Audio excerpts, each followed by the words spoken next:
out so that I don't go too far astray. But isn't that cool? I reckon there'll be some people here get married, you're going to have probably more than that when you've got grandchildren. It'll be interesting. Because that's what God said. He said, to Adam and Eve, he said, be fruitful and multiply and fill the earth. And so that's part of God's plan. So creation and evolution, that's what we're talking about. Creation, why it's important. Evolution. It's a big question. And even for people who are Christians, it's a question that sometimes comes up if it's not discussed or not talked about in your church. But I know that it's talked about here and the church is associated with this group. And it's sort of, the issue is, well, where did I come from? Was I created or did I evolve? You know, did I come from Adam and Eve? Or did I come from, a fish or something like that? There's a book out which is My Inner Fish. It's a book about evolution and saying that you've got an inner fish because you came from the fish. And there's a lot of stuff like that. I'll show you some pictures. And is evolution, is anybody here, I know there's some people that are homeschooled, but does anybody here at school have to learn evolution in school? Does anybody have to do that? You have had to do that? It's part of the curriculum. They start teaching it in preschool, amazingly, which is really, really interesting. And do you have exams on it? Do you have to pass your exams? You ask questions on it. So evolution is part of the curriculum. Do you ever have, at school, you who put your hand up about learning evolution in school, did you learn about creation in school? Did you learn about, you did? That's good. So you must be at a Christian school? Would that be right? Okay, and so, but basically in the government schools you don't learn about creation. You don't learn about God creating and how He made us and His purpose in our life. Basically, it's right through our culture. That's the sort of stuff. This is just an example of the sort of literature that's around. But we could go to the television programs, we could go to the school textbooks, we're going to look at those. But it's everywhere. The idea that evolution, everything evolved. And as a matter of fact, in Queensland, it's a part of the curriculum. It's actually against the law, or you might say it's prohibited from teaching creation in the science class in schools, even in Christian schools. Christian schools can get into trouble for teaching creation in the schools. It's amazing what the culture that we live in. So that's why we want to talk to you today, to show that, hey, although there's all this noise about evolution, it really doesn't match, it doesn't fit, it doesn't explain the world. There's lots of problems with it, and to give you some confidence. So I guess one of the key things we talk about, the key things to keep in mind, is that it's really the sort of way you look at it in your head. Jesus said the eye is the lamp of the body.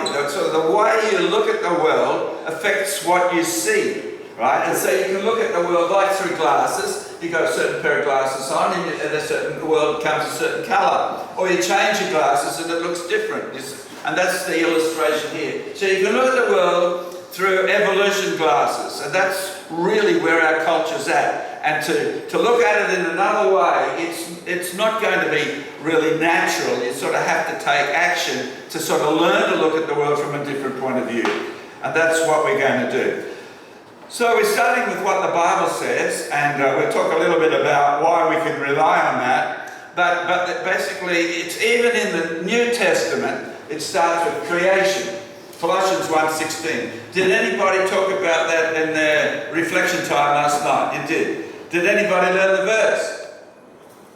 No, maybe that's all right. That's all right. You didn't have to learn the verse. That's cool. But basically, you will tonight. You're going to look at the same verse again tonight. So this is about creation. So I'm just going to read it out. For by Him were all things created. So who is Him?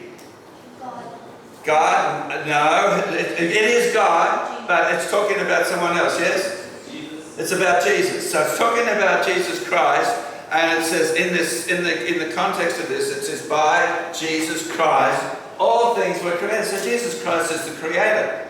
I once talked about this at a church many years ago, and a young lady came out and she said, wow, I never realized that before. I never realized that Jesus is the creator. It was a light bulb moment for her. That Jesus is the creator. It's Jesus who is the creator. And it talks about what He's created.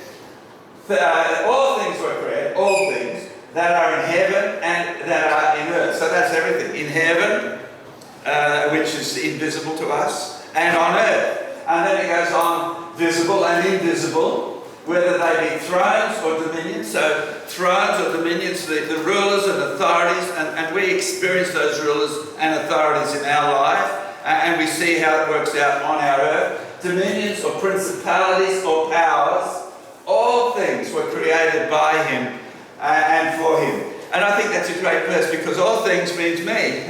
It means you. All things means me. All things are created by him. So I was created by him. And God doesn't make junk. Right? All things are created by him. You might not feel good about yourself, but he doesn't make junk. And all things are created by him and for him. And that's the purpose, is to live out the purpose of your life as to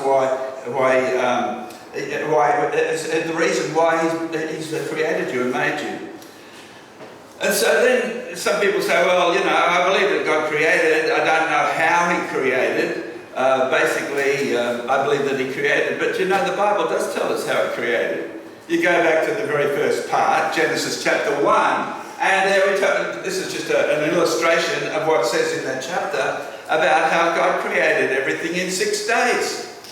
And we got a little cartoon which a little kid says, 6 days? And a little girl says, yeah. He says, 6 truly days? Yeah. He says, I wonder why he took so long.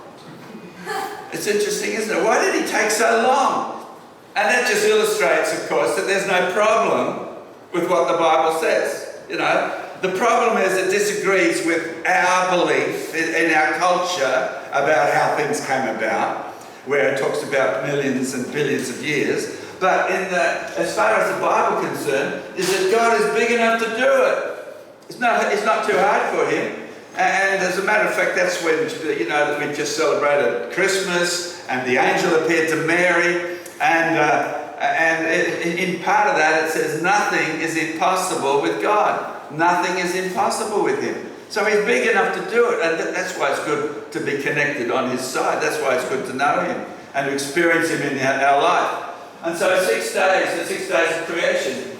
And so there was an order behind it. It says, in the beginning God created the heavens and the earth was without form. There was no form to it, and it was void, it was empty. And so it's like if you're making a piece of pottery. A potter's got a piece of clay and plonks it on the turntable, and he fashions this thing. But basically it starts out blank. It's got no form to it. It's just a blob of clay. And then as the potter fashions it, he fashions this clay, and it gets some form, but it's then empty. There's nothing in it. And it's like that with the earth. And so it was without form, and so God then proceeded to give it form, and then he proceeded to fill it. And we're the part of the way he filled it. We're on the earth, and he filled it with people, and that includes us. So on day 2, it says he separated the waters below from the waters above, and he created the sky. And then on day 3, the whole of the earth was covered with water, and he said, let the waters be gathered into one place, and let the dry land appear. And it says it was so. That was on day 3. And then it was so, and so the land appeared, and then the Bible says that God said, let the earth bring forth vegetation. And it was so he spoke. So God, how did he create? He created by speaking, the power of speaking. And we read there in John chapter 1, in the beginning was the Word, and the Word was with God, and the Word was God. So the Word, and we realize the Word is Jesus Christ, he's the Word. And when he came to earth, he demonstrated the power of speaking. Didn't he? He demonstrated the power of speaking. He said, a guy who had leprosy came to him, and he said, he fell before him, and he said, if you are willing, you could make me whole. And Jesus reached out and touched him, and he said, I am willing, be clean. He spoke, and the man was clean. Just go and show yourself to the doctors, which were the priests at the time, and the man was totally healed. But we saw so many cases where Jesus spoke. You know the story of Lazarus, where Lazarus was in the tomb for 4 days. And he came along, and Lazarus' sister, he said, look, you will see God's power at work here. This is, it's a sickness not unto death. And then he said, move away the stone. And she said, no, because by this time, it's 4 days, he will smell. And Jesus said, didn't I tell you that, you would see God's power at work? And so they moved away the stone. And Jesus, he stood in front of that tomb, and he said, Lazarus, come out. And Lazarus appeared at the door. He did it with a word. He didn't pray. He said, dear God, please bring Lazarus to life. He just spoke the word. And that's how God created in the beginning. He spoke. And it was so. Let the earth bring forth vegetation. And it was so. The vegetation which has fruit on it. So what came first, the trees or the fruit? They both came at the same time. And the fruit had the seed in it. And so the seed produces the next tree. Isn't that incredible how God did it? And then, and of course, that was on day 3. And also the trees that are good to look at. So many trees are just so amazing to look at. And then the day 4, the sun and the moon. Day 5, the animals that live in the ocean and in the sky. And then the animals that are on the land. Let the earth bring forth, beasts come out of the earth. And it was so. And I often, it doesn't matter, I won't go into that now. I'll do it in 2 days' time. But when God finished creating the animals, it says that he had a conversation. Who was there to have a conversation? So that we read about this, God the Spirit. The Spirit of God was hovering over the waters. We read about that in chapter 2. And then it says, God said, let us make man in our image. Here it is here. Let us make man in our image, in our likeness. So there's a plural there. And so God is speaking amongst the Trinity. Let them rule over the fish of the sea and the birds of the air, over the livestock and over all the earth and over all the creatures that move along the ground. So God created man to rule. He's created you to rule over the earth. And that's what people do. That's what man does. I saw a video of a big horse, and it was standing on the road, on a dirt road in the country somewhere, and it had a piece of rope hanging down from its bridle. And there's this little kid, must have been about 3 years old, walking along, and then she took hold of the rope and she started to lead the horse, and the horse just followed where she went. And that's what it says. He says here, it says, let them rule. Let them rule. So a little kid, 4 years old, 3 years old, knows how to rule, knows how to tell the dog what to do. And isn't that incredible? And so you've been created to rule. And that's what Jesus said. He said, all authority in heaven and earth has been given to me. So he's the one who rules. But Adam was the one originally. So God created man. And he says he took the dust of the earth. He fashioned a man. And then he breathed in. See, he didn't have a look around and say, I like that animal over there. They're very nice. I'm pleased with what I did there. I think I'll do a little bit more work on that one and change it into a man. He didn't start with an animal. The Bible could have told us if he'd done that, but it didn't. He took the dust of the earth. He fashioned a man, and it says he breathed into his nostrils the breath of life, and the man became a living soul. So he created the man to rule. And the first thing that God gave him to do, his first act of rulership, was to name the animals. So here we have Adam. This is our kids' book. There was nobody there at the time, remember. Nobody was photographing this. It's a kids' book, and it's artist's imagination. And so he's naming the animals. And that's an act of ruling. So if I ask you where your name came from, it's either your mother or your father. They probably both had to agree on it, come to agreement on your name. They gave you a name. And so that's an act of rulership over you. And eventually you will do the same with your kids. You will give them a name. And so what happens sometimes if there's a change of government, the government will change the names of things. That's what happened in South Africa. They changed the names of towns. They changed the names of roads, because there's a new government. They're exerting their rulership over this new place, and so it's naming, and that's what God did with Adam. He named the animals. So there was Mr. Giraffe and Mrs. Giraffe, Mr. Dog, Mrs. Dog, Mr. Monkey, Mrs. Monkey, Mrs. Rabbit, and Mr. Dinosaur, Mrs. Dinosaur. So dinosaurs, God created the dinosaurs on day 6. All the animals that live on the land, the dinosaurs are an animal that lives on the land. But there was no Mrs. Adam. I don't know if that's how Adam came to realise that he was not, that there was no companion for him. And it says there that God said, it's not good for the man to be alone. Poor man, he was lonely. And so he said, I will make him a suitable helpmate, something like that. And so God made him a companion. And so, of course, what happened is that God went to the dust of the earth and he fashioned it up and made a woman. Is that what happened? You're shaking your head. What happened? She scratches it. That's all right. That's right. See, that would have been interesting if he'd done that, but he didn't. He put the man in the sleep, and he took a rib from the man's side, closed up the place where he took it, and he fashioned that rib into a woman.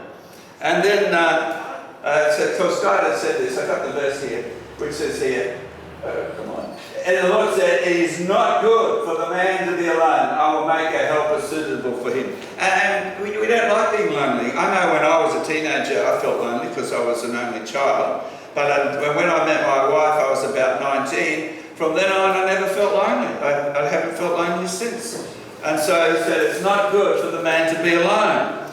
And so when he fashioned the woman, he brought her to the man, and the man saw the woman that God had made for him, and he said, wow, bone of my bone, flesh of my flesh. Well, I don't know if wow is in the Hebrew.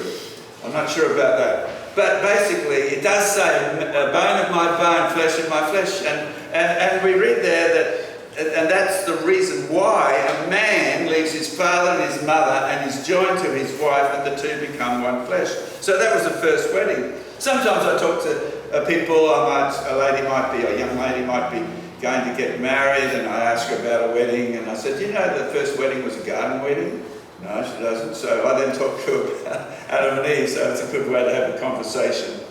So we see there about how God made us, and creation, it explains how we came to be, right? How we're here, why we're here, why you're here, and something of your background. And so the Bible talks about that, so what are you? Who are you? And this is what it says. It says, God created man in his own image. So you're made in the image of God. You reflect God's nature. You reflect God's the abilities that God has, his ability to think, to plan, to design, to create, to love, and to show emotion. Those are the sort of things that God has, and you have that in you. And then it says, he created male and female, he created them. So it's binary. Ephesians 1 verse 4, we go on to read that. He chose us in him before the creation of the world, to be holy and blameless in his sight. So he's had a plan for you since before the creation of the world. He knew you were going to be here, knew you were going to be here today, and before the foundation of the world. And his aim is for you to be holy in Christ, to be blameless in Christ, and to reflect the nature of Christ. And there's another one here. It says 1 Peter 2:9, but you are a chosen people. So it's not my ability that I'm chosen, it's because of his love, but that makes me special. I am a chosen people. I've been chosen. And a royal priesthood. So there's kingship there, a royal priesthood. A priesthood means that you can go and you can bring other people, your friends and the people that you know, you can act like a priest to them and bring their needs and their concerns before God as a priest would do. A holy nation of people belonging to God. So there's so much in there. So there we go. Why creation is important. And I just touched a little touch on it really. But then, if you're at school and you have to study science at school, And this is a science textbook, Australian curriculum, science, year 10. Is anybody here in year 8 or over? I'm in year 8. And you're in year what? 8. You're in year 8. Who's in year, anybody in year 9? And year 10? So you've probably got textbooks, so if you're doing science, you've probably got textbooks something like this. It's by the Oxford University Press. So Oxford's the top university in the world, you know, so this is really the most reliable that you can possibly get. And it talks about where people came from in the science textbook, where people came from. And it calls us, you know what it calls us? This is what it says. It says, the rise of the bipedal ape. So who are you? You're a bipedal ape. Isn't that incredible? So that's what they're teaching you. Has anybody done this at high school? Encountered this? I know some of my grandkids encountered it at high school. But you see, they got evidence for it. See, they're not just telling you stories. This is science. It's based on evidence. And so here's the evidence. Look at it. There it is. They've got photographs. They've got photographs of these apes. So, and there's a bit of a trick to be able to make a monkey look like a human. You know, there's various tricks. One trick is you make their eyes white. Right? If you don't, apes' eyes are not white, but you see how they've made their eyes white, and some of them even got blue in their eyes. Of course, if you only find them bones, how would you know what colour their eyes were? You wouldn't know that, would you? See, this is I suppose in some places you'd call this sort of stuff propaganda, wouldn't you? Would you call it that? That's what they're trying to influence you that you actually came from apes, and they're putting this stuff up which is not science and pretending it's science. So there you go. And so I just put a big X through that, and is it going to come up? It will come up eventually, I think. So there we go. But if you go to people, is that all right?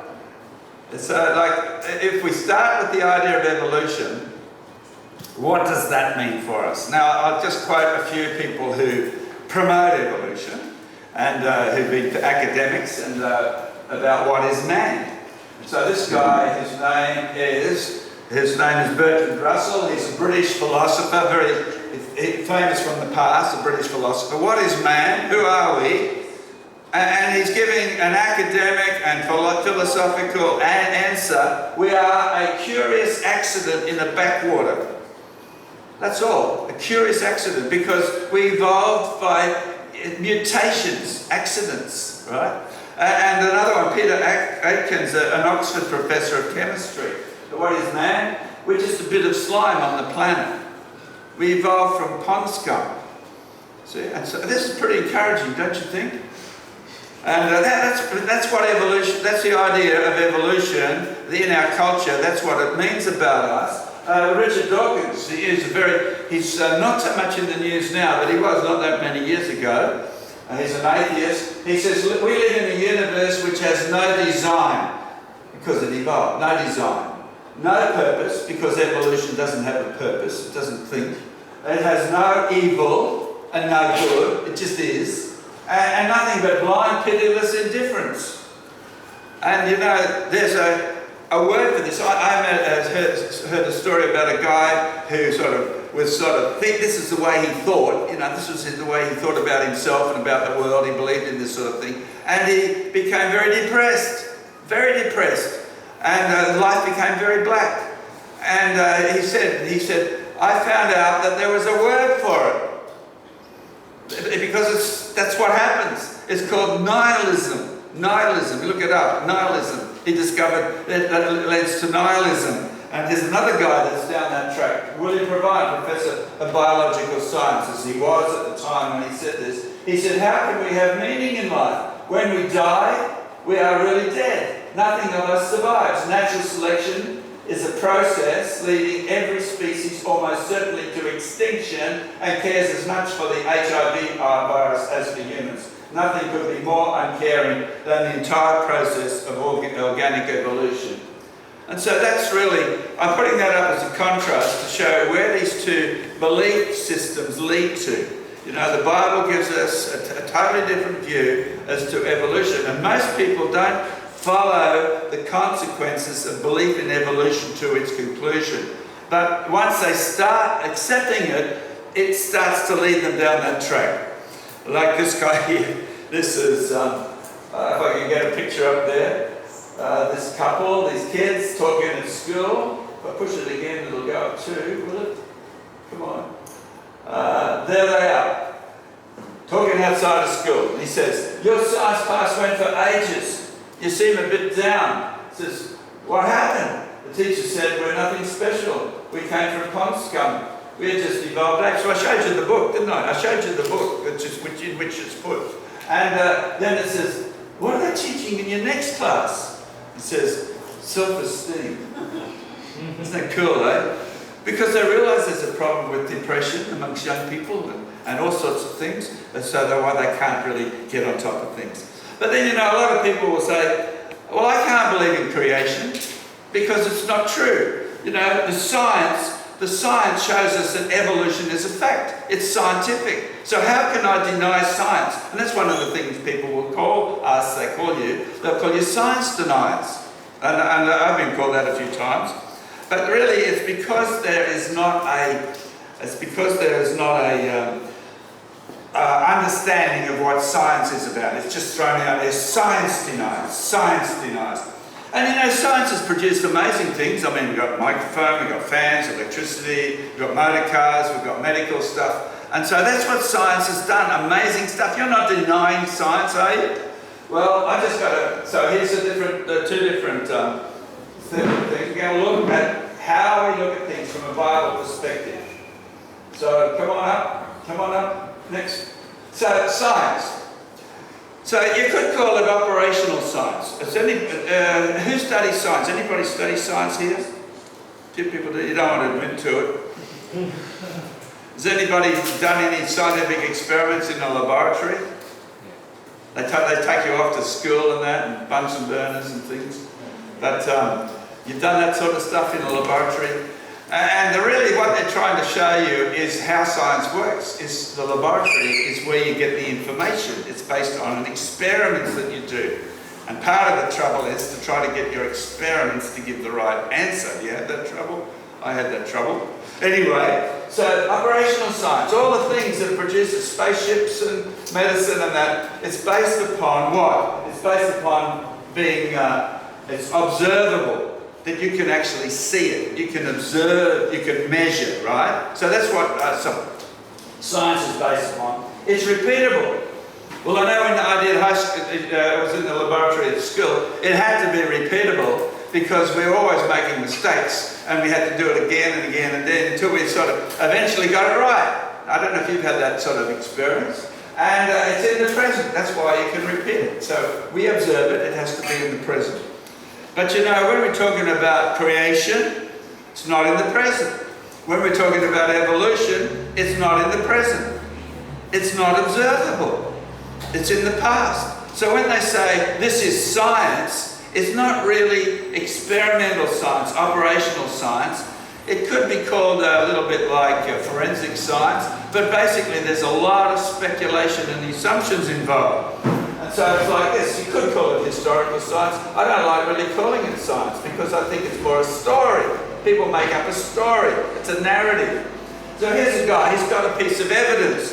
It's a fossil fish, right? See that? And he's looking at this fish. So that's the science. That's the observation. He's got it in his hand. He's looking at it. He's measuring it, right? And then in his head, he's thinking, this fossil shows that fish grew legs 300 million years ago and came out onto the land. Who saw that?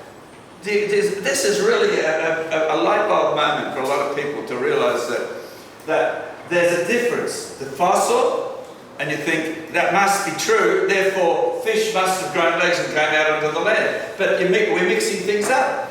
So the fossil fish is the evidence, it's the science, and the story is the story. They didn't see it. And I say, well, if they didn't see it, I can make up a different story. Is that fair enough?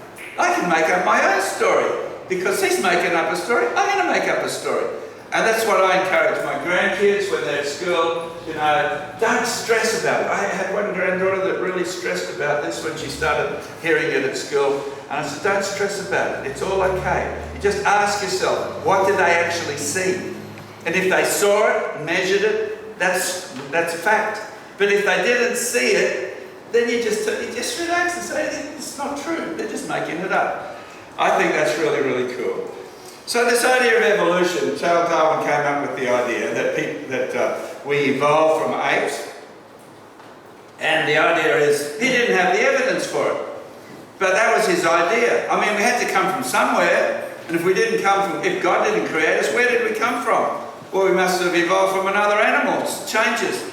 Well, it could be a dog. Not that good. What about, maybe it was a dolphin or a crow. What would be a good guess as to what would make a good story? Oh, we came from apes. That's a good story. To see how it works? They didn't see it happen. They're just trying to figure out a story, something that makes sense. And so the idea is that we came from apes. And so it was some years later after Darwin published his book. So this is the thing. Is they're telling you the story and they pretend, you get the impression that it's all sorted out. It's all fact. It's a watertight story. That's what they give us the impression, but it's not. And so you just have to say, I'm not really sure about that. I don't find that convincing. It drives people up the wall when you say that. But anyway, so here's the first one, the Neanderthal. This was, they found these bones in a cave, and this is back how long ago? Oh, back in the early 1900s, late 1800s, early 1900s. And this is a picture that was produced to show what we evolved from. And I was in the USA, and I said, so this is one of the pictures. He looks a little bit brutish. Looks like a brute. You get that? But the Americans thought I said he looked a little bit British. And they roared laughing. They don't get on too well with the British. Well, they get on right, but Anyway, so that's the way they drew it. Look at how they drew it.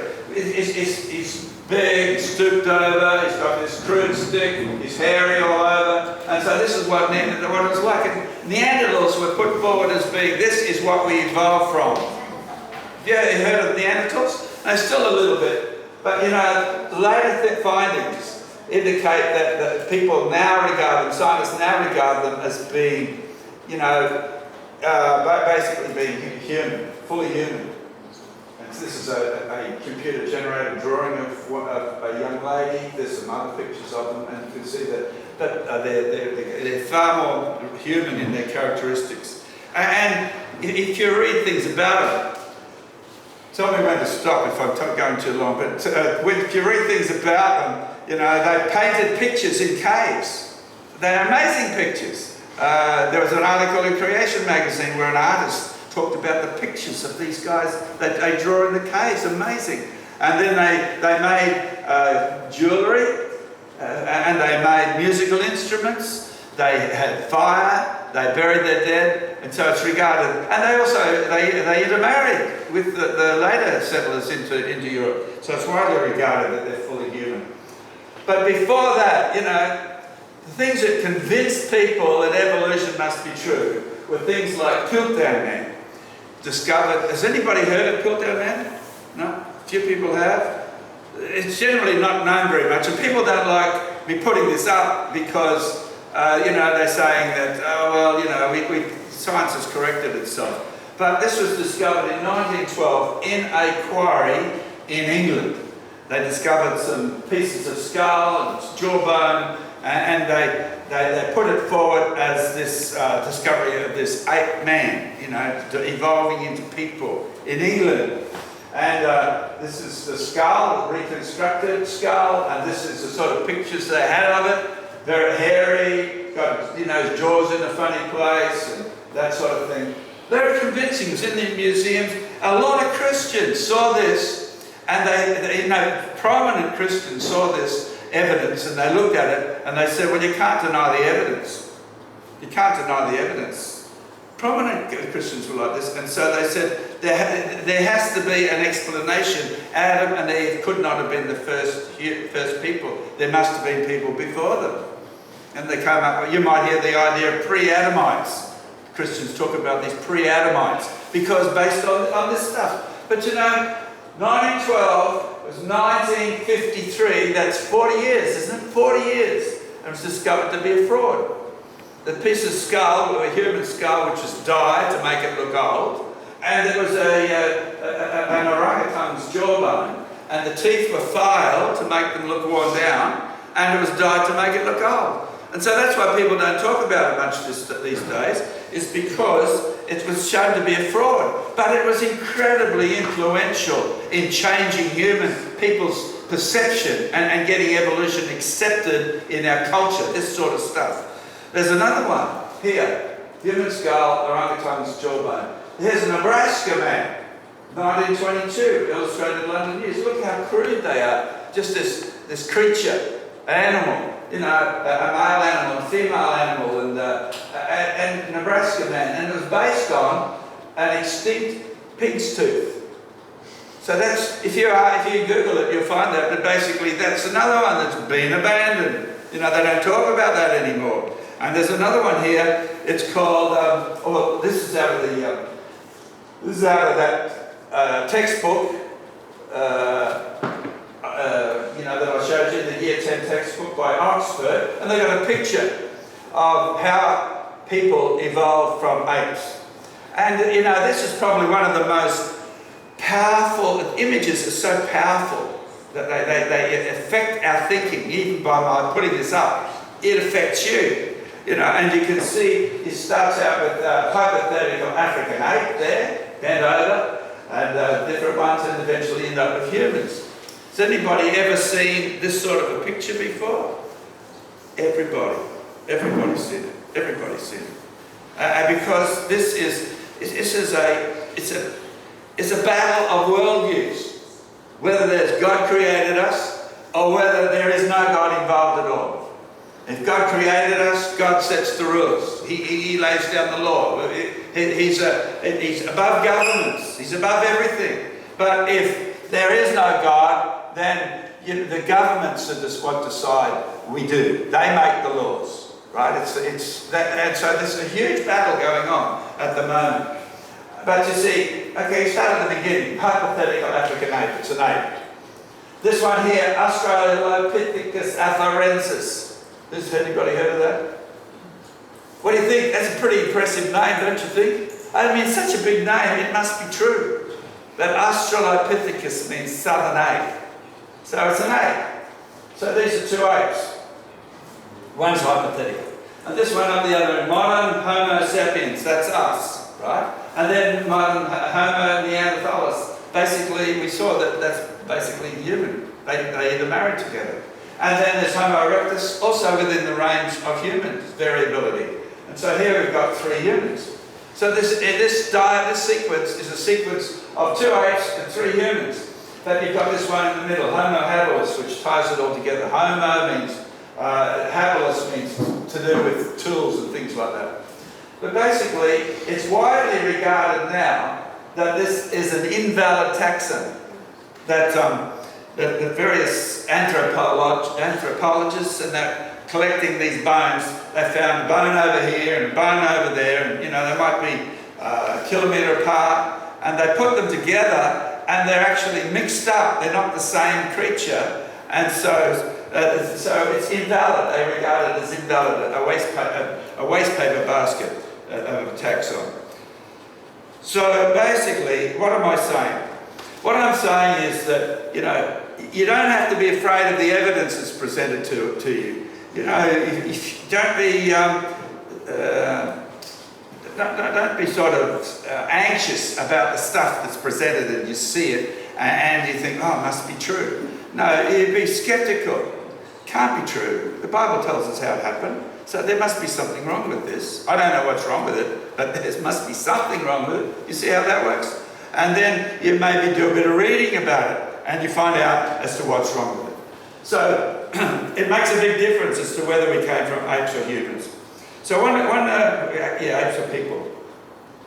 So we go back to this diagram again, and I put a big X. Have a look at that. I put a big X across it. That's to try to neutralise in your mind the impact of that image. That image is not true. Okay, how are we going? We got another hour here, haven't we? Sorry, no, I know. Okay, so here we go back to this. This is the article by Oxford University Press. I could go to half a dozen different textbooks and find this sort of stuff. And there's the image of human evolution. But in the same section, it's got a little bit about geology. And I just want to touch on that. See, this is about geology. It's got rocks, it's got carbon dating, it's got this geologic column there. I don't know if you're familiar with that, but I put a picture up. That's what it is. And the caption says, the history of living things as determined by paleontology. Right? And so these are the way they find fossils in the rocks.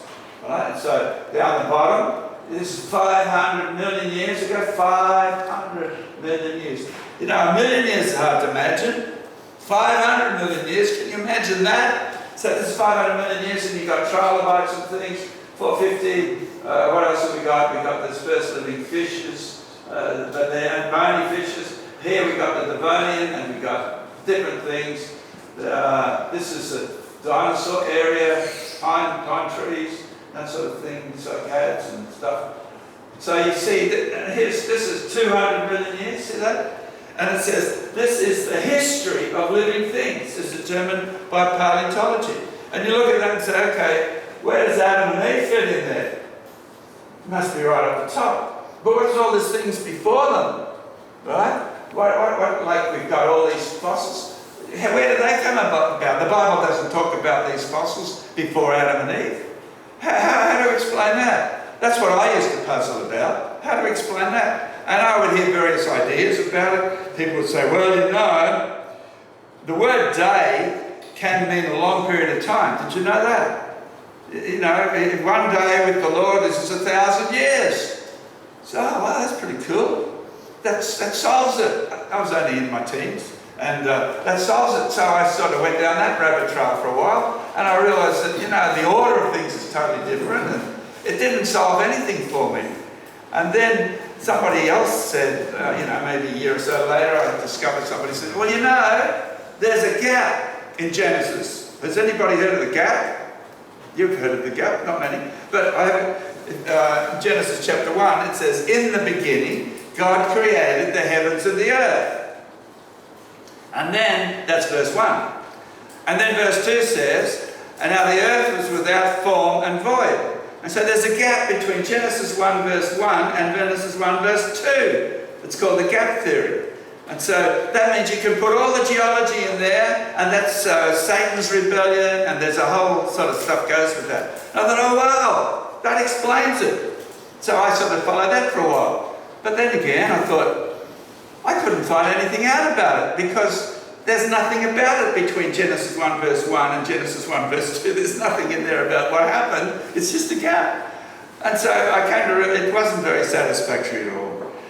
But you know, so we got here.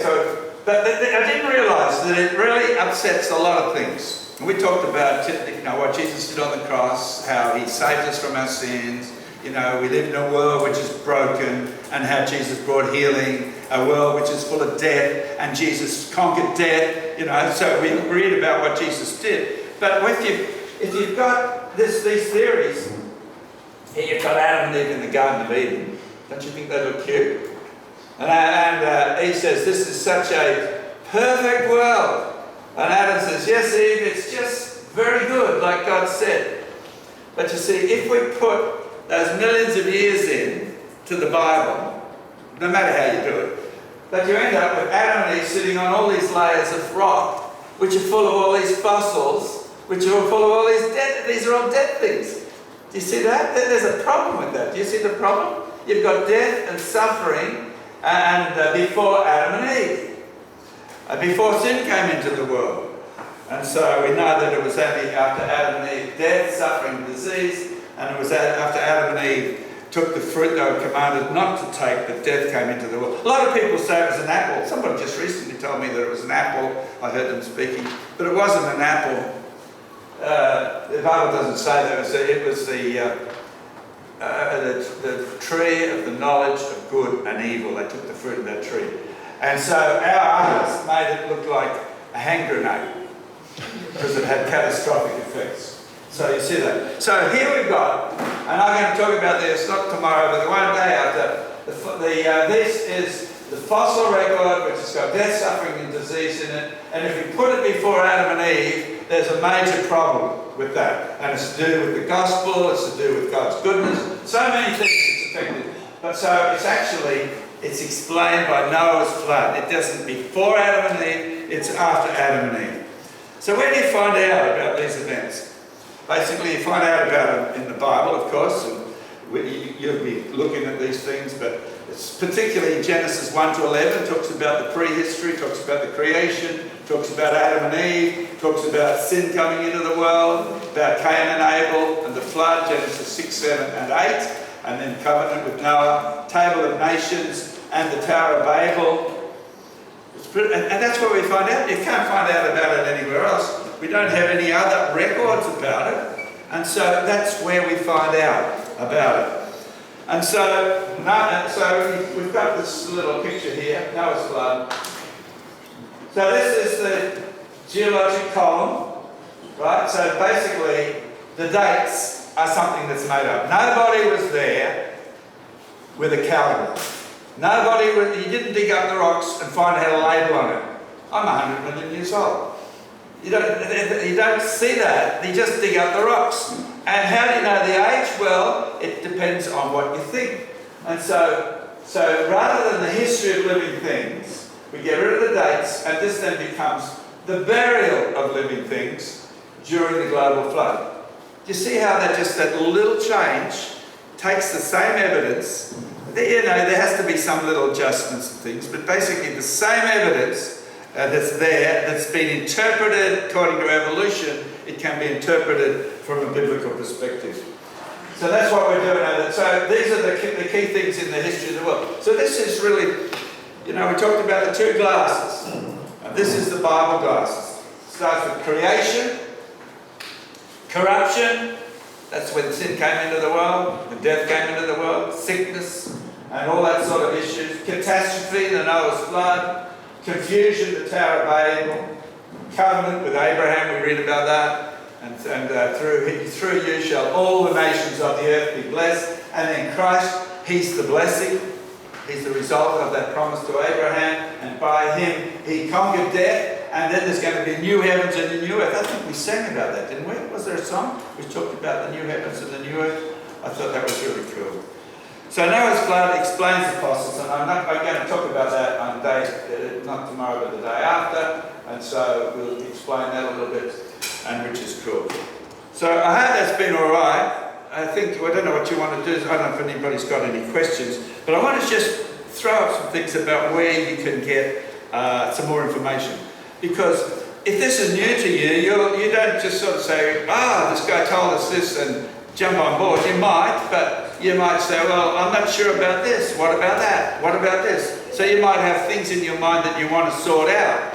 And so one way of doing that is through this magazine. And I know there's some are going to be around, sort of float around if you want to get them. Who's got them that's going to be giving them away? You guys have got some? So you get it as well in your home, do you? Is it a good magazine? I thought you were going to say, I don't read it. That's good. Anyway, so we have kids, young people that read that, and it's an absolute mind changer. And then there's a website. It's a complicated name, I know. If you want to find out about creation, where to go, creation.com. I think you'll remember that. And so there's got a search box, and there's an email news. And I know some of the people here we're talking to already get this email news, and you can get it coming to you by basically, what says that? You can either do it online, or I've got little pieces of paper, you put your email address on, you can get it coming to you. And then the book is the Answers book, and we go to our verse. But there's quite a few free literature there.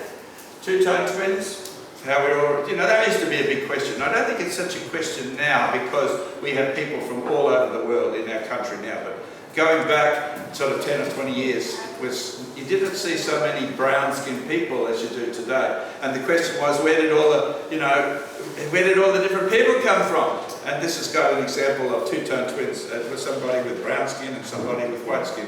And how dating methods work. I said you just get rid of the dates. And you might say, can you really? What about radioactive dating? Doesn't, how can you just dismiss that? So how dating methods work. And there's a little booklet. I know none of you got money, but that's all right. Is human life special? So I talked a little bit about this today, and it talks about worldviews, about the image of God. It talks about the political effects of these worldviews. And it goes talking about, say, Karl Marx, Leon Trotsky, so you've got Joseph Stalin, Adolf Hitler, Mao Zedong, Pol Pot. It's a common factor in all these political people who were so, had such a disregard for human life. Millions of people were killed. It's because they didn't see people as special, as not made in the image of God. And so there's a book called The Answer Book that's got answers. You can actually, it's on a discount for young people this weekend. And so we're finished with this verse. I hope I haven't gone too long. You're still awake. That's good. So can we say this together? Let's see if we can do it. So, for by him were all things created, that are in heaven and that are in earth, visible and invisible, whether they be thrones or dominions or principalities or powers, all things created by him and for him. Colossians 1:16. You know it already, that's brilliant. Okay, so we'll hear that tomorrow when we start out. So I think we've got a couple more minutes, and so what we're going to do is somewhere here. Did I tell you about the reflections for the evening? So it's going to be a sheet like this. There's 4 of them. Have I shown you that? No. Okay, so it goes. It's got the topics here, but you'll be doing the reflections. For Monday, you'll be doing it tonight, and we'll just talk about it tomorrow. So it's Monday, Tuesday, Wednesday, and Thursday. So I'll be giving these to your leaders. They'll know how many are in your hut, or whatever it is, in your room, and so you'll have these. You'll be able to get them.